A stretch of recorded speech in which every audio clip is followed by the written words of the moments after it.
a remarqué qu'il y avait une augmentation des témoignages de violences obstétricales pendant cette période et aussi de violences institutionnelles qui se sont couplées ensemble. Il y avait une complète désorganisation de l'État et des hôpitaux par rapport aux nouvelles règles sanitaires, puis au déconfinement, un nouveau confinement. Et on voit vraiment là que ça a stressé et angoissé de nombreux parents en fait, et par rapport à l'accouchement et au suivi de grossesse également, que ce soit avant accouchement et après accouchement. On voit du coup que les épisiotomies, les césariennes non justifiées médicalement et les déclenchements non justifiés à nouveau médicalement ont augmenté. Et pourquoi? Parce que les médecins et le personnel soignant n'avaient pas les outils, les protections nécessaires par rapport au Covid, qu'ils étaient complètement surmenés, qu'une partie était malade. Donc voilà, il y avait vraiment cette surcharge de travail qui a été en fait impactée directement la femme en train d'accoucher en fait, tout simplement. C'est sur elle vraiment, invariablement, que c'est aussi tombé. Certaines femmes acceptaient en fait d'être déclenchées alors que c'était pas justifié parce qu'elles avaient justement peur que la semaine d'après les règles changent, que du coup le coparent ne puisse plus en fait participer à l'accouchement ou à l'échographie. Du coup elles acceptaient ces conditions assez précaires. On voit également que beaucoup de patientes ont accouché seules alors que c'est prouvé et reprouvé au niveau international qu'accoucher seul, sans une sage-femme ou sans un coparent sur lequel on a confiance, augmente en fait les actes médicaux, augmente les complications et diminue l'état de santé du bébé, mais aussi de la maman qui est en train d'accoucher en fait.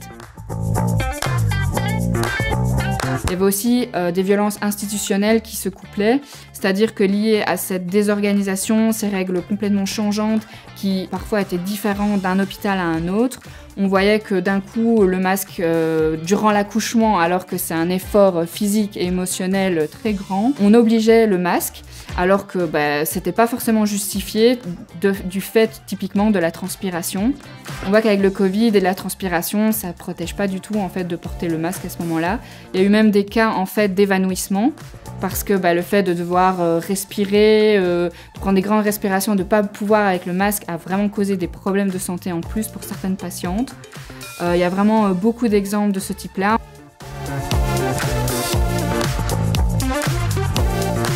On voit que comme c'était pas considéré comme des consultations obligatoires, des consultations essentielles, ça a été annulé, sauf que ces processus de PMA en fait comptent beaucoup sur une temporalité assez courte et aussi avec des processus médicaux assez lourds émotionnellement et physiquement, d'essai sur essai, de procréation, et que voilà, certaines patientes voyaient leur rendez-vous annulé, elles devaient suivre et pouvoir trouver un rendez-vous, et quand elles trouvaient le rendez-vous, le jour même ça pouvait être annulé parce que justement il n'y avait plus assez de travailleuses, ou il n'y avait plus assez de matériel que pour continuer ce processus de PMA. C'était aussi une énorme charge mentale qui était reposée sur les épaules uniquement de la femme en fait qui voulait un enfant, parce que le coparent du coup était pas du tout présent pour ces consultations-là vu que c'était interdit d'être accompagné. Ça a amené parfois des couples ou des personnes en situation de PMA à en fait abandonner complètement leur projet d'enfant parce que c'était beaucoup trop lourd à vivre tout seul, parce que c'était beaucoup trop incertain, donc c'est quand même assez dramatique.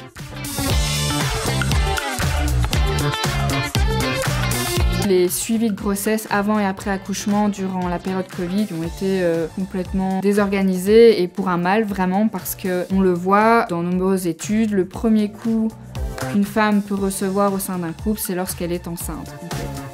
Et le fait d'être suivie médicalement, voilà, de voir plusieurs médecins durant ce fameux suivi de grossesse, permet de détecter s'il y a des violences au sein du couple. Donc le fait de ne plus du tout avoir ce suivi-là, c'est de nombreuses femmes qui sont passées sous les radars en fait, et dont on n'a pas pu aider ou accompagner en fait les personnes par rapport à ces violences.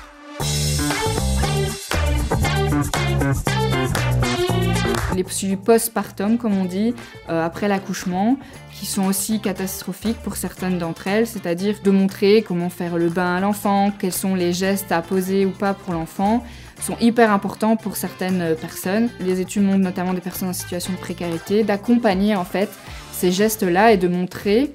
Et tout ça, ça ne s'est pas produit. Donc ils ont été du jour au lendemain retournés chez eux avec un bébé, mais sans avoir eu cet accompagnement qui est hyper essentiel pour plein de familles en fait. Et ça amène aussi à un certain questionnement parce que avec ce retour précoce qui a été parfois bien vécu par certaines femmes qui ont accouché et d'autres beaucoup moins, il y a aussi cette question de retour à la charge mentale familiale et domestique alors qu'on vient d'accoucher depuis vraiment pas très longtemps.